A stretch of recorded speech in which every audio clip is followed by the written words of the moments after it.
What's up, everybody, and welcome back to the channel today for another review. Now, today we're going to be talking about a film that I think is really well placed as far as its release date, with everything that's kind of happening in the sport and just really the resurgence of boxing right now. And this film is the Lennox Lewis, The Untold Story. This is a documentary. It's a Crackle original, and it's going to be releasing digitally on all platforms and on demand December 8th.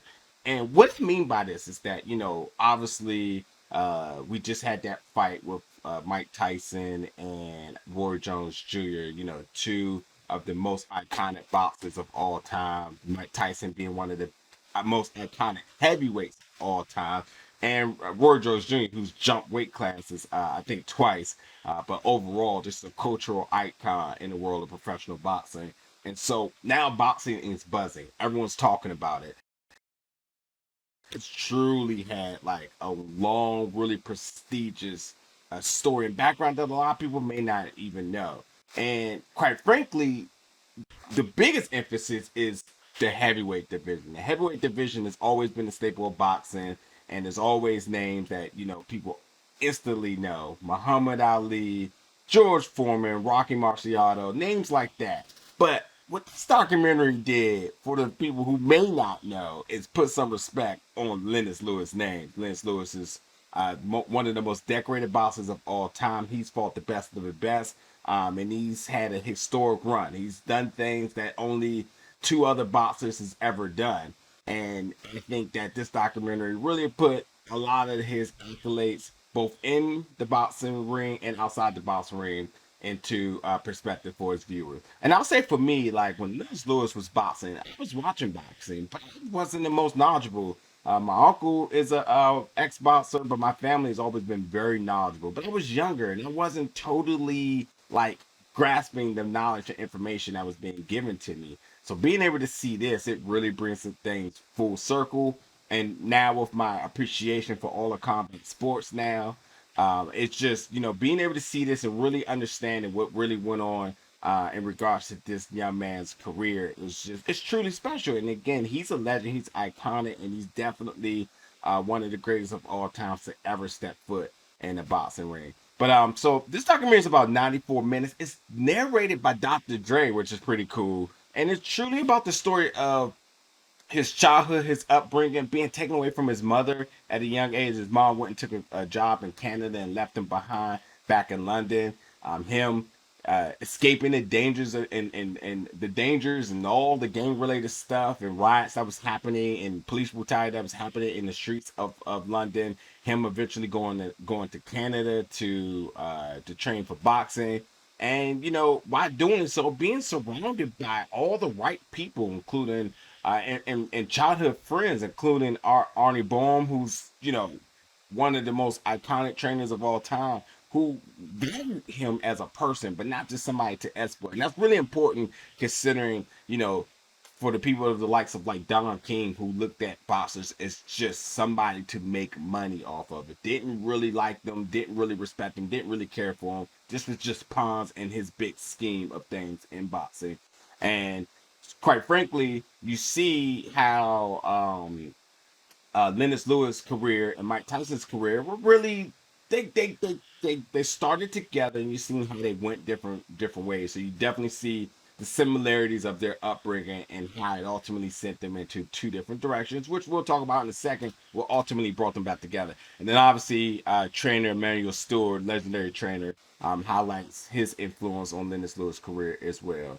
But like I said, when it comes down to Lennox Lewis's accolades, he's one of three boxers to retire with the title and actually beating every man that he's ever faced, including and when I say including, one of the three, including Muhammad Ali and Rocky Marciano. So I mean, come on now, you're talking about those two names again, one of the two of the most synonymous names in all of boxing, period. And Lennox Lewis is within his company.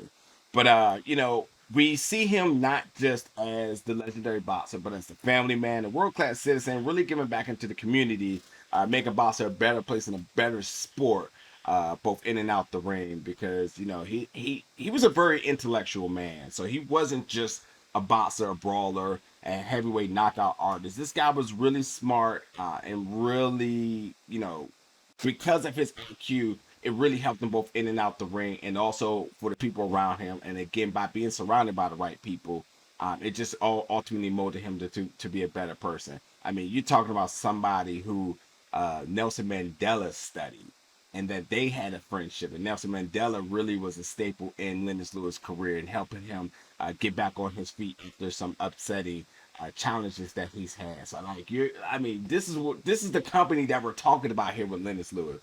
But starting off with his young career, we've seen him working up through the ranks, becoming the national champion, and that's where he started training for the Olympics, and that's where he met and trained alongside of Mike Tyson, who Mike Tyson's trainer, and then ultimately becoming their trainer for the Olympics, the legendary boxing trainer, Cuz D'Amato, who, if you know anything about this, like D'Amato meant everything to Tyson. This story is so crazy. And although this story, Lennox Lewis documentary, isn't about Tyson's career and career trajectory, really is kind of synonymous with Lennox Lewis, because again, how they started together here training for the Olympics. They both never made it, never won, never became Olympic gold medalists, but they both trained alongside each other. But they both were identified as world champions at a young age, to the point that there, and this footage is in there. This footage of them sparring with each other at this young age, and D'Amato instantly stops the fight and says, "No, no more, because you two are both going to be champions. I deemed them both to be world champions at that moment." And you are talking about two of the most iconic boxers at a very young age, in their teenage age, just meeting each other, sparring, taking each other's heads off, and instantly happened to stop because they was like, we cannot let this go any further. We know talent when we see him. It's just crazy. But again, you're following Lennox Lewis' career from leaving London to Canada, back to Great Britain, where he had to go back to his roots to really take his career to the next level. To be honest, the U.S. wasn't really fond of Lennox Lewis. Like, they had their iconic boxers, but they just didn't gravitate to Lennox Lewis like they did to others. Um, and then again, you can't talk about boxing without the corruption of Don King. You see how Don King always tried to just I don't even, I can go on a rant for so long, but Don King just really destroyed boxing, and for me, the ethics and the code of boxing. And you see how Lennox Lewis did everything to stay away from that, to stay away from the path that Tyson took, and really restored honor back into boxing in the ways of how he trained and how he boxed, how he prepared, what he did in and out of the ring and everything. So like it's really powerful when you put that into perspective. But again, that story of him and Tyson sparring in the gym is so crazy, because that's again how they both started training for the Olympics, and that's where their careers pretty much really started to take off. And then they went their separate ways, because Tyson ended up after the model's death, he ended up aligning himself next to Don King, who did not value him as a person, but just someone lucrative. And then you see Lennox Lewis, who went with Emmanuel Steward, who and staying with his childhood friends. He was always around the right people, and his career rocket ship up. Tyson's had his challenges and so on, but ultimately all roads led back to the two of them and their mega fight that they had. And it's just crazy because they were friends and they were enemies for a minute, and then ultimately they got back together to being friends, because in the wake of Muhammad Ali's death, Muhammad Ali told the two of them that he wanted them both to be the pallbearers, and he said that, I want y'all to put everything to the side. I want y'all to come together in love. And it's just crazy how you just see the growth between Lennox Lewis and his career. Mike Tyson, even his career is even beautiful, even though it's not spotlighted, but it is heavily influencing this. It's just really cool to how that all came together. And again, that iconic fight that the two of them had, I love how it was edited, where you saw highlights of the fights, but you saw clips of the sparring session being spliced into it, and like it's really well done. This is a boxers and combat sports documentary here. You will absolutely love the testimonies, the interviews that you see, the authenticity. Dr. Dre does an amazing job narrating, and just the story being told. And again, for Lennox Lewis, who name sometimes I feel like gets overlooked here, being able to understand that a lot of what heavyweight boxing stands for, has a lot to do with what Lennox Lewis believed in. And this is truly a special documentary. So again, check this out. It's going to be a Crackle original, but it will be available on demand digitally all over December 8th.